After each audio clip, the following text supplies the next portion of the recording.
we had learned the Prarthana shlokas earlier. We shall try to see the overall or the general meaning, bhavartha of these Prarthana shlokas. Even for the exam, for this, we will not have to write the Padapadartha and Anvaya, etc. Basically, we shall see the Prarthana shlokas and then the general meaning of this. Okay. So I will recite it. I request all of you to recite along with me.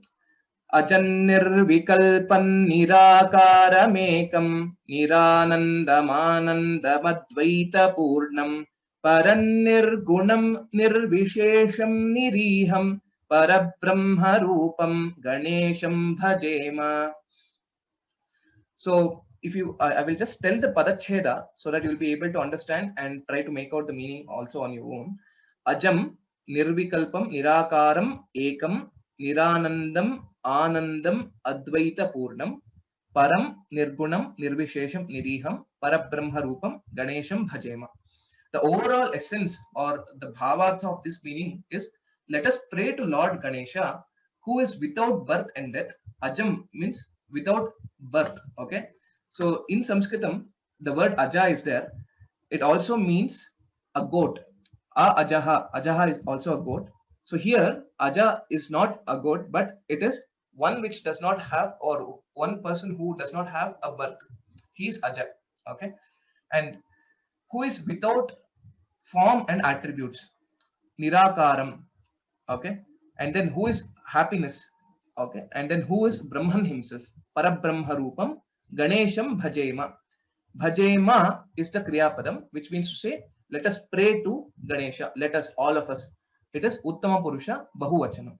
Okay, so if you see in this, all the words are in dvitiya vibhakti, and all of them are the attributes, or all of them are the visheshanani for the word Ganesha. So ajam ganesham, ajam nirvikalpam nirakaramekam niranandam anandam advaita purnam param nirgunam nirvishesham niriham parabrahma rupam tadrisham ganesham bhajema. One Ganesha who is like all these. Let us bow down to him, or let us pray to that Lord Ganesha. That is the meaning of this subhashitam. So I've tried to of this shloka, I've tried to explain it in a brief manner, and those of you who would like to try out padacheda, padapadartha, etc., you're welcome. Please do so. So it is for your own practice. With respect to the exam, padacheda and other things may not be asked for the shlokas. It will be mainly for the subhashitam. But you will have to learn the overall meaning, the general meaning, the bhavartha of the shlokas, which will be asked actually. So hope this is clear. Now kindly identify also like which vibhakti each of them, and which is a visheshana pada and what it is referring to, and what is a kriya padam. So which I have told now. Let us try to see the same way for the second one.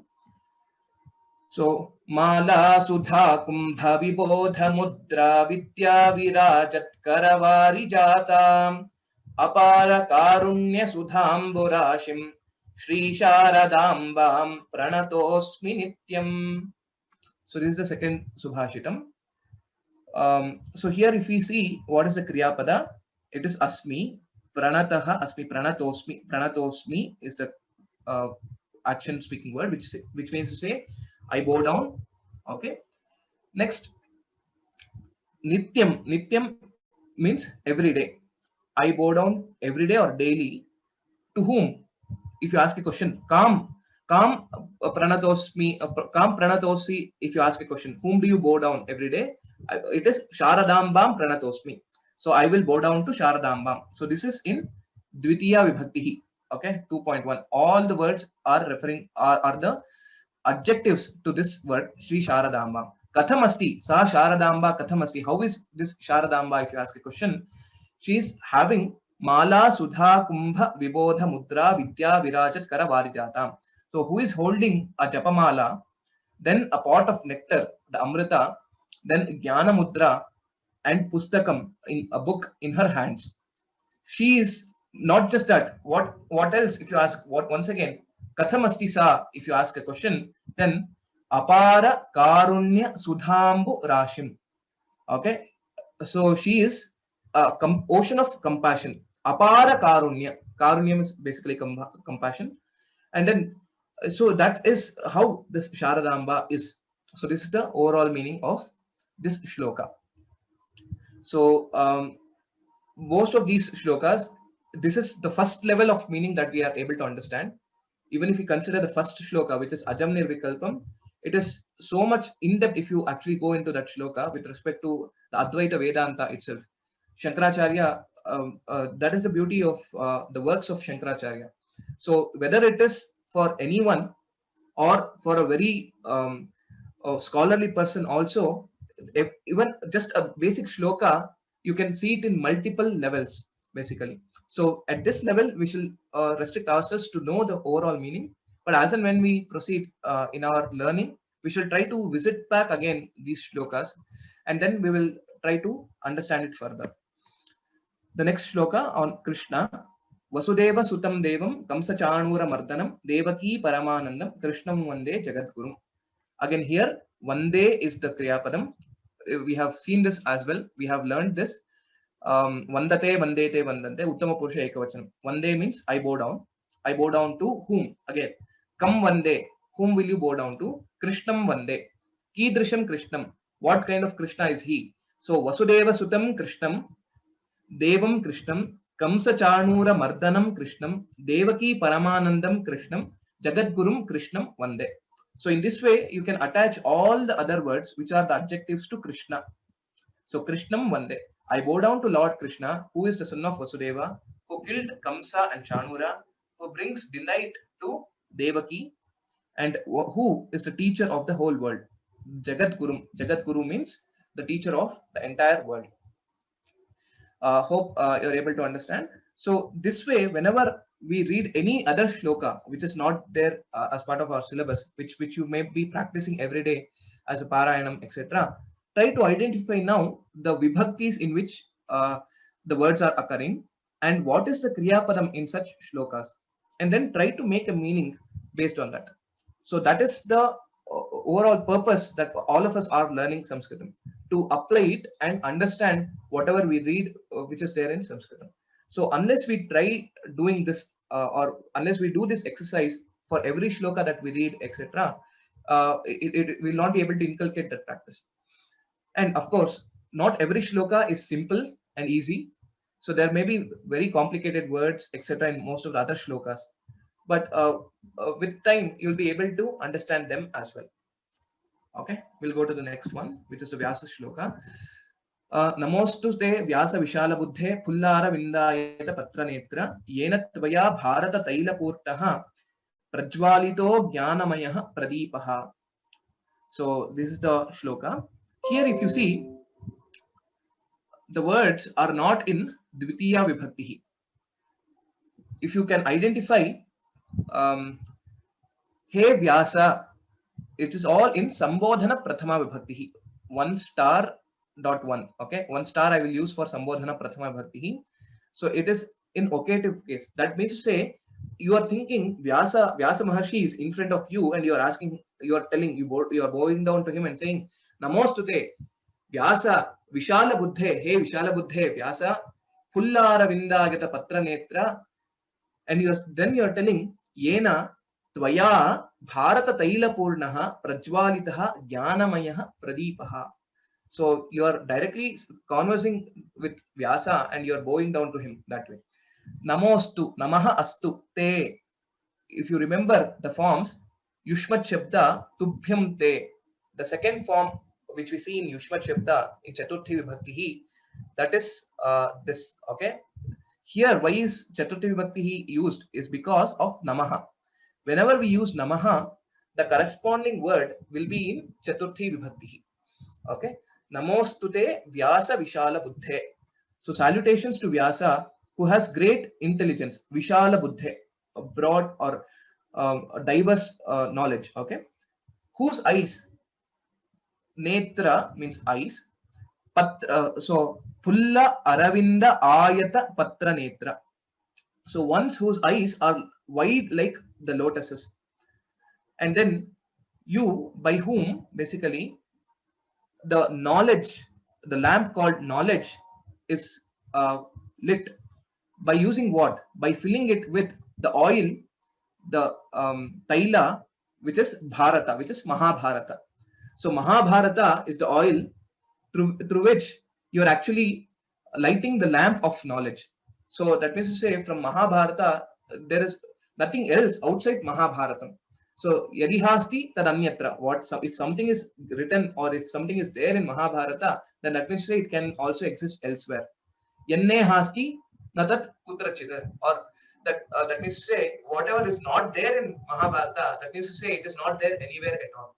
So that is um, the way we see Mahabharatam, or that is how scholars praise Mahabharata. That means to say it is a composite work which has many information and lot of knowledge content in Mahabharata. And of course, Bhagavad Gita is part of Mahabharatam. So that again, Bhagavad Gita alone is answer to many questions that we face in our day-to-day lives. Okay, so we should go to the next shloka on Shankaracharya. So Shankarupena Machittam Pankikritam Abhudyaya Kinkari Yasya Sa Maya Shankaracharyam Ashraye. Okay, Shankaracharyam Ashraye. So Shankaracharyam Ashraye is the Kriya Pada. So I bow down or I take refuge in Shankaracharya. Okay, Shankarupena is in Tritiya Vibhakti Ekavachanam. Try to identify. I'm just giving a few of the examples. Machittam, my mind. Panki Kritam, which was polluted by what? By whom? Yaya, that is Maya. Yaya, Mayaya, Panki Kritam. Sa Maya, that Maya is itself the Kinkari. Kinkari of whom? Kinkari Yasya. Tadrisha Shankaracharyam Aham Ashraye. So I take refuge in Shankaracharya, who is the master of Maya, or Maya is the slave or the servant of Shankaracharya. And my mind is polluted with doubts due to Maya. And hence I take refuge in that master, who is the master also for this Maya. So that is the meaning of this shloka. So hope this is clear. We'll go to the next remaining two shlokas. Vivekinam Mahaprajnam Dhairya Audarya Kshamanidhim Sada Abhinava Purvam Tam Vidyatirtha Gurum Bhaje. If you know the name of this Mahaswamigal, Param Pujya Shri Abhinava Vidyatirtha Mahaswamigal. So Sada Abhinava Purvam is the name prefixed to Vidyatirtha. Tam Gurum, I bow down or I pray to that Guru. Bhaje is again Atmanepadi, Uttama Purusha Ekavachana. I pray. So bhajate, bhajete, bhajante. So in that bhaje, okay. Whom do you pray? If someone asks a question, I pray to or Abhinava Vidyatirtha Gurum Bhaje. So Kidrisham Gurum Bhaje. What kind of Guru is he? If you ask a question, one who is Vivekinam, Mahaprajnam, Dhairya Audarya Kshamanidhim. Dhairya Kshamanidhim. Okay, one who is having a treasure of all these, Dhairya, Audarya, and Kshama. And then Sada Bhaje, I always bow down to him. Okay, so I always pray to Srimad Abhinava Vidyatirtha Mahaswami, who is very wise, brave, generous, and patient. Okay, that is the meaning of this. We'll have to add one more word here, which is always or every day. Sada means always. I always pray to Srimad Abhinava Vidyatirtha Mahaswami. So if you see, all the words again in this shloka are in Dvitiya Vibhakti. All these are in Dvitiya Vibhakti. Okay, we'll go to the next one. Bharati Karuna Patram, Bharati Padabhushanam, Bharati Padamarudham, Bharati Tirtham Ashraye. In the same way, this Ashraye is coming. Shankaracharya Ashraye, Bharati Tirtham Ashraye. Again, that also means the same way. So I take refuge in Sri Bharati Tirtha Mahaswamigal. If you ask again, Kidrisham, how is this Guru? If you ask a question, then Bharati Karuna Patram, one who is blessed by Bharati. Bharati means Saraswati, Vagdevi, Samskrita Mata. Any of these you can know. Bharati is basically Vagdevi, Saraswati. So one who is blessed by Bharati, one who is blessed by Saraswati. Next, Bharati Padabhushanam, one who adorns the seat of Bharati. Bharati Padam, Bharati Padam Arudhavantaha. He has got the Bharati Pada. And then not only that, Bharati Padam Arudham. So uh, one who has the name also, Bharati, one who has adorns the seat of Bharati. He has got the pada or that seat of Bharati itself. And Dadrasham Bharati Tirtham Aham Ashraye. I take refuge in such Guru Sri Sri Sri Bharati Tirtha Mahaswamidar. So this is the general meaning of this shloka. Here in these kind of shlokas, there are various ways in which the Kavi would have beautified the shloka. That means to say, the same word repeats again and again, but with uh, referring to something else. Okay, Bharati is goddess Saraswati. Next, again, where there is Bharati Padam, so that is the Bharati Pada, which is the stage.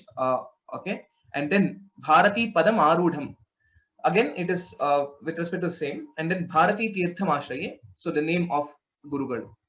So in this way, there are various techniques people use when they compose poems or compose shlokas.